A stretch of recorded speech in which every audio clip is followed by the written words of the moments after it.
که به من صدای خوندن دادی، ای که به من جرأت موندن دادی، تو با نفسهای خوش مسیحات به من امید زنده بودن دادی. تو آخرین اسمی که به یاد تو میمونم، تو قدرت صدامی اگه هنوز میخونم، بعد از تو میدونم آوازی نمیخونم.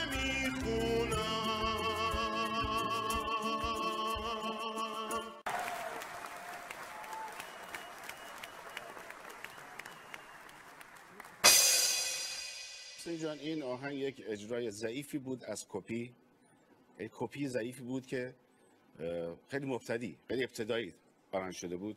البته دمو بود، بهش نمیشه گفت آرنژمان.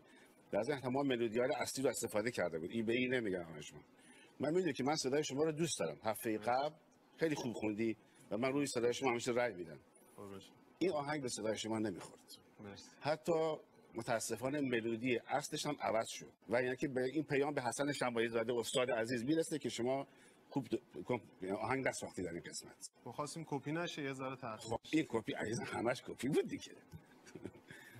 نه با ولی خواننده خوبی هستی شما. حسین جان به تبریک میگم، خیلی خوب بود. آقا شهرام نقدشون متوجه منه، به شما کاری نداره و اونم حالا ما بعداً به موقع جوابشو میدیم. نه من به ایشون کار دارم، اجازه بده. به موقع جواب کی میخواد؟ ما وسط حرف شما حرف نزن. نه عزیز من تو داری یه چیزی میگی، من دارم راجع به ایشون صحبت میکنم، با شما کاری ندارم من.